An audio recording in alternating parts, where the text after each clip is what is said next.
We're giving your inheritance to your sister. She has 3 kids to support, Dad said on my 40th birthday. You don't have kids, so you don't need it. I didn't argue.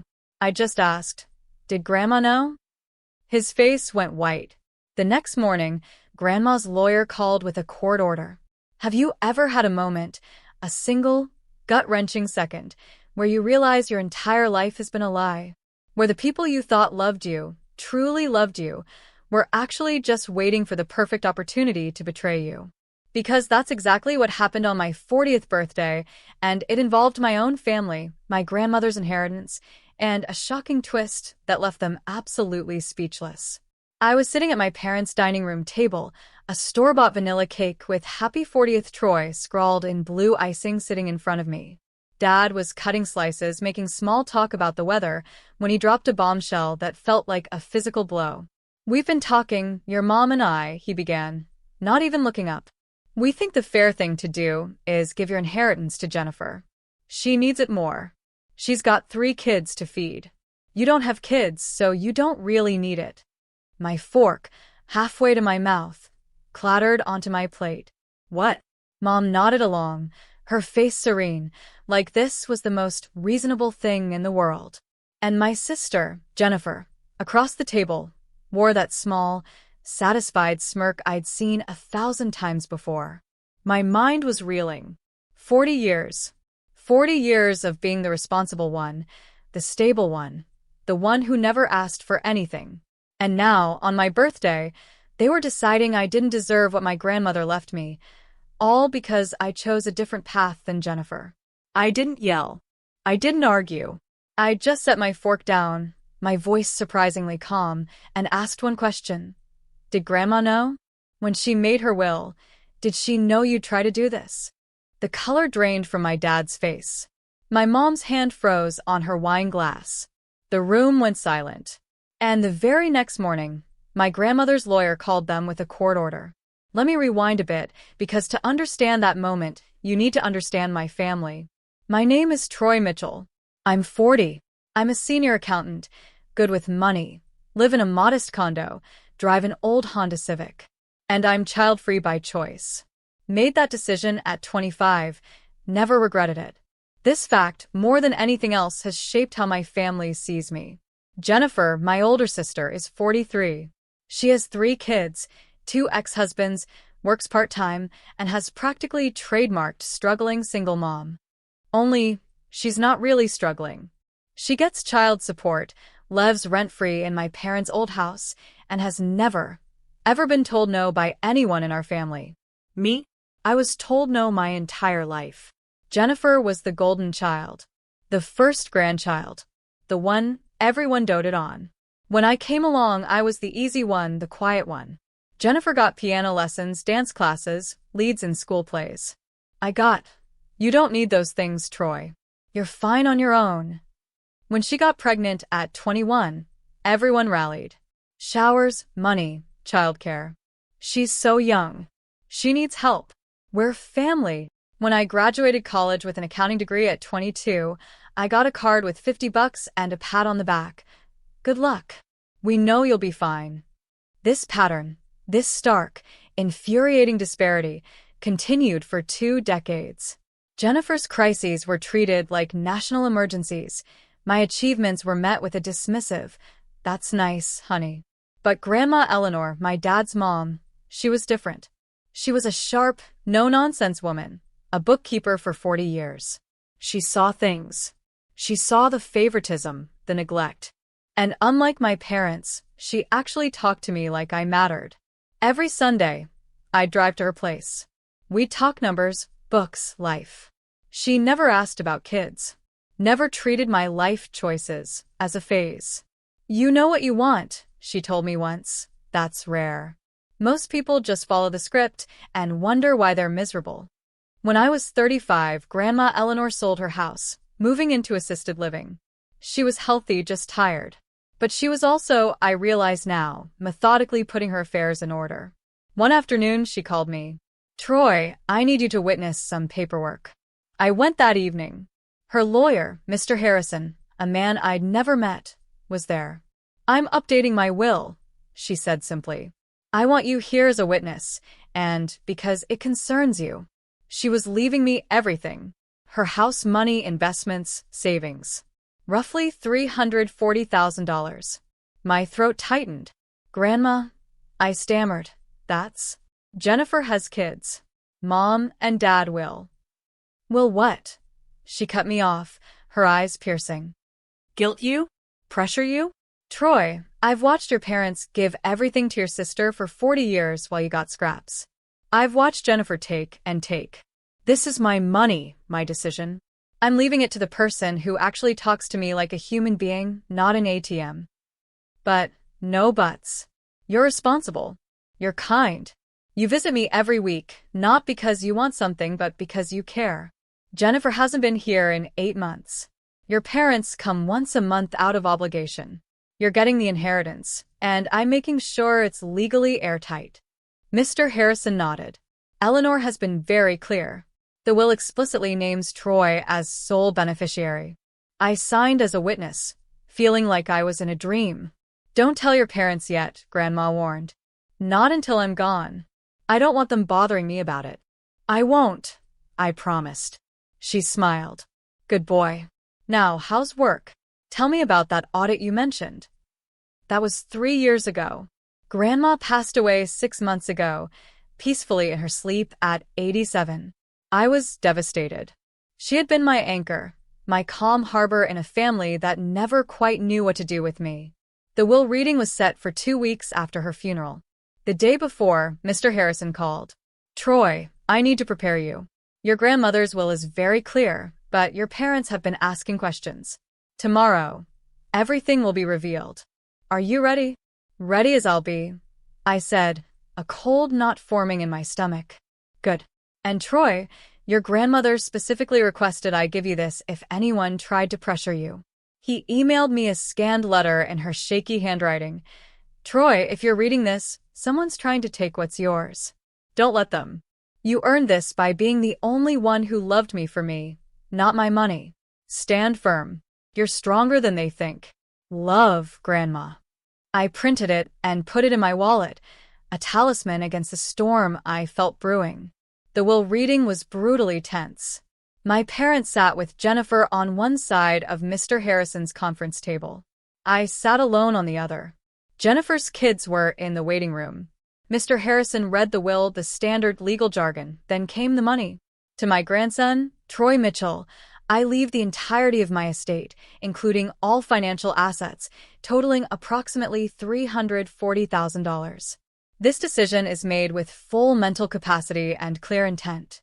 Troy has been my faithful companion and the only family member who treated me with genuine care and respect in my final years. Silence. My dad's face slowly turned crimson. That can't be right. She didn't mean all of it. Jennifer has kids. Mr. Harrison interrupted calmly. The will is very explicit. Eleanor was adamant. I advised her this might cause family friction. She said, and I quote, "Good. Maybe it'll teach them something." My mom started crying. This isn't fair. Jennifer needs help. Troy doesn't need that money. Need isn't the question, Mr. Harrison stated, unperturbed.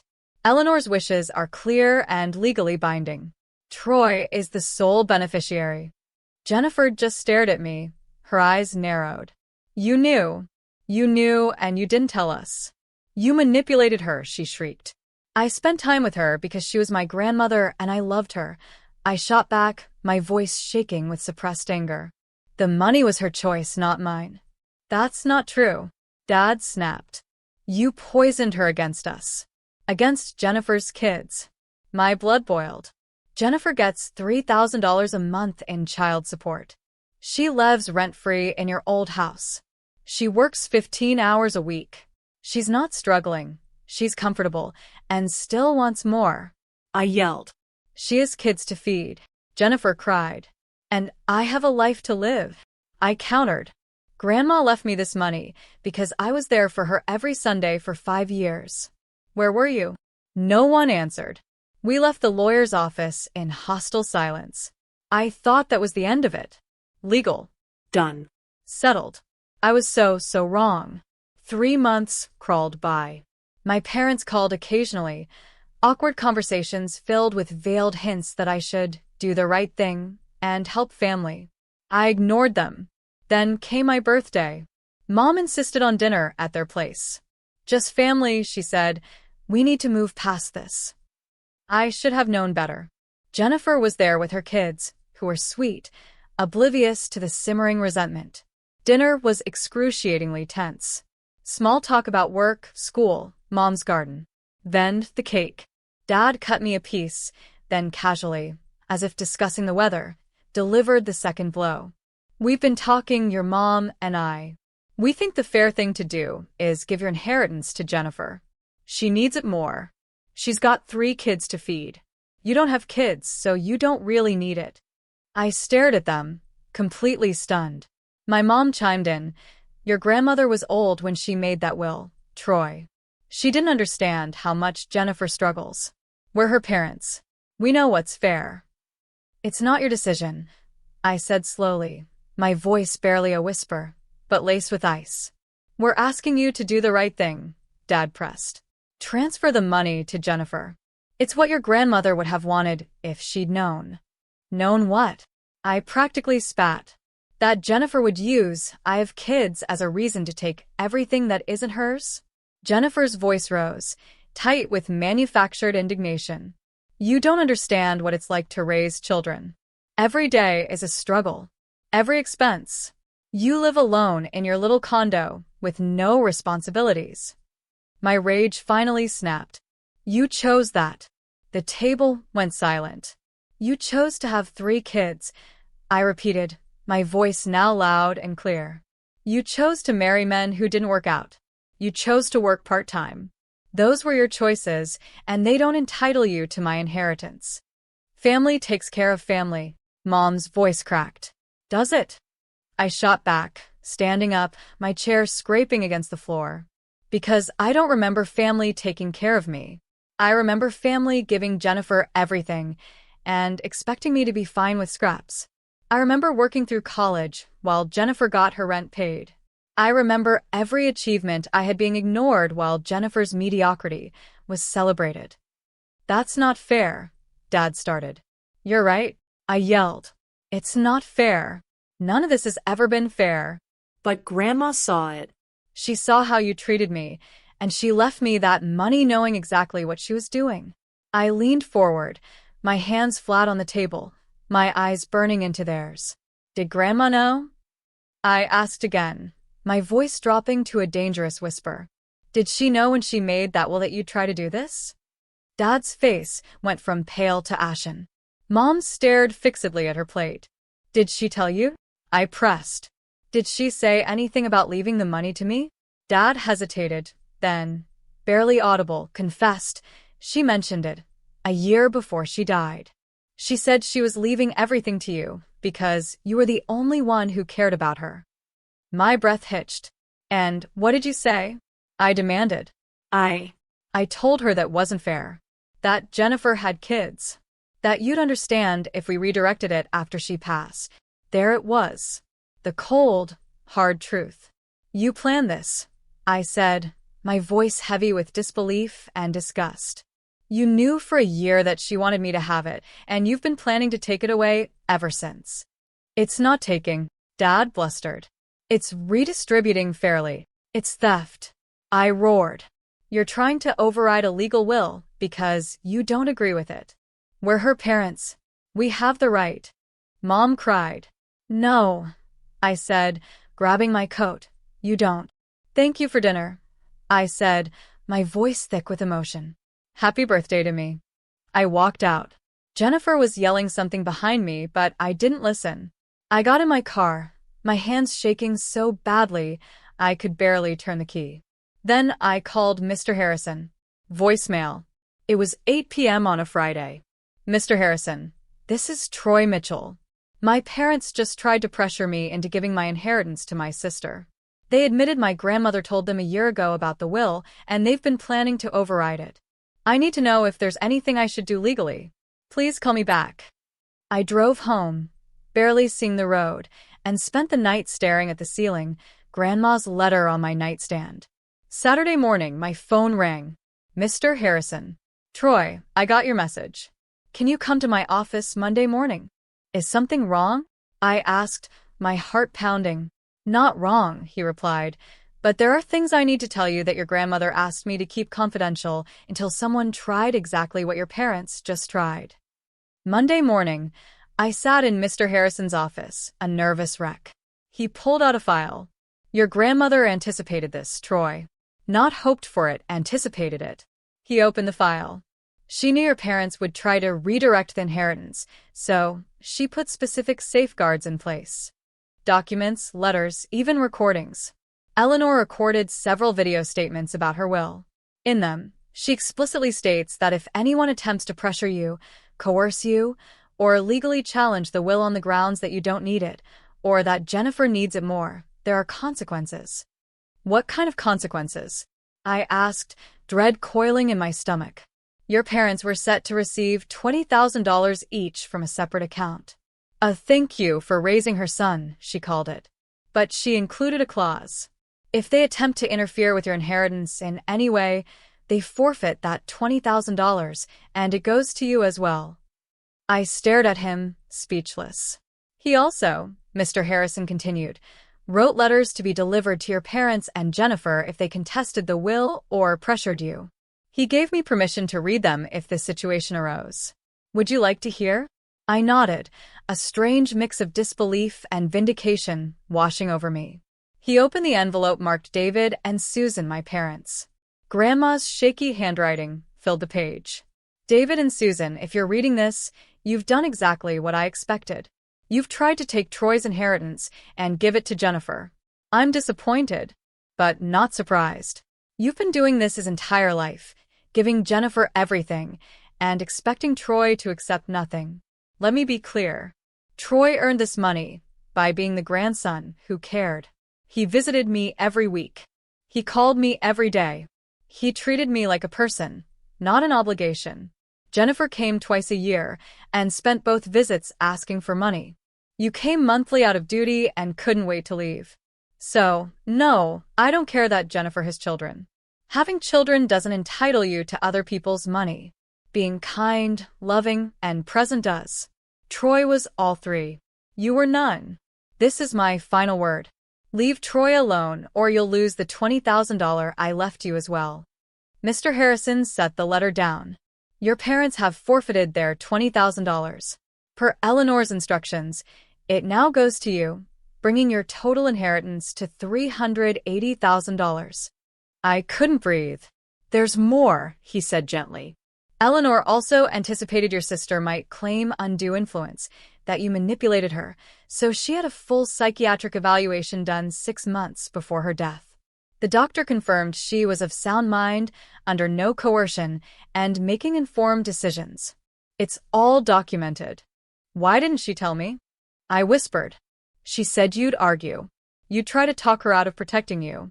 So, she did it quietly. He slid another document across the desk. This is a restraining order, pre-drafted, signed by a judge, waiting only for your signature to activate. If your parents or Jennifer continue to pressure, harass, or threaten you over the inheritance, this goes into effect immediately. Eleanor arranged everything. I signed it. My hand barely shook. One more thing, Mr. Harrison said, pulling out a small envelope. Eleanor left this for you, to be opened only if they tried to take your inheritance. I opened it. Inside was a birthday card, not for my 40th, but dated 2 years ago, my 38th. The front said, to my favorite grandson. Inside, she'd written, Troy, if you're reading this, they've shown their true colors. I'm sorry. I hoped I was wrong, but if I'm right and they've tried to take what's yours, I want you to know something.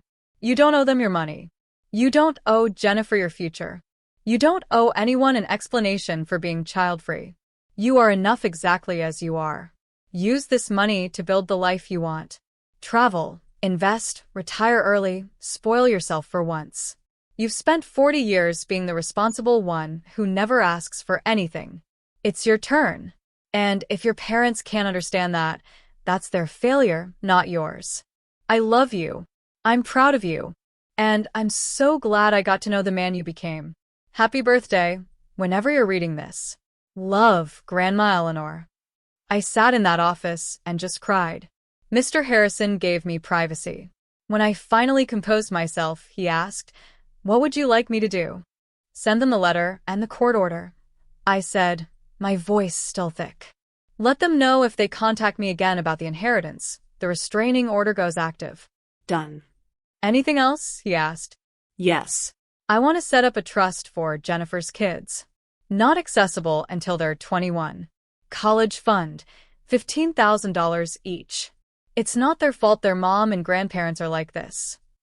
Mr. Harrison nodded, a small smile playing on his lips. "Eleanor would have liked that." "And the rest?" I asked. "The rest," he said, "is yours. Do with it what you want." The letter was delivered Tuesday. The court order, Wednesday. Thursday, my phone rang. "Dad." Troy. "We need to talk." "No, we don't," I said, my voice steady. "Mr. Harrison sent Grandma's letter. You forfeited your $20,000. If you contact me again about the inheritance, the restraining order activates. Do you understand?" Silence. "This is ridiculous," he finally spluttered. "We're your parents. You're people who tried to steal my inheritance," I corrected him. "I set up trust funds for Jennifer's kids, $15,000 each for college. That's more than generous considering they're not entitled to anything." "We raised you better than this," he scoffed. "No," I said, a bitter laugh escaping me. "Grandma raised me better than this. You just fed me." And I hung up. Mom called an hour later, crying on my voicemail about family and fairness, and how could I be so cruel? I didn't call back. Jennifer sent a text. "I hope you're happy living alone with your money while my kids suffer." I blocked her number. That was 4 months ago. I've used about $30,000 of the inheritance. Paid off my car. Took that trip to Japan I always dreamed of. The trust funds for the kids are set up. The rest is invested, quietly growing. My parents haven't contacted me since the restraining order threat. Jennifer tried once through a mutual friend, asking for money for emergency car repairs. I said no. Her car was fine. I checked her Facebook. I even changed my number, moved to a new condo in a different neighborhood, and started therapy to unpack 40 years of being the forgotten child.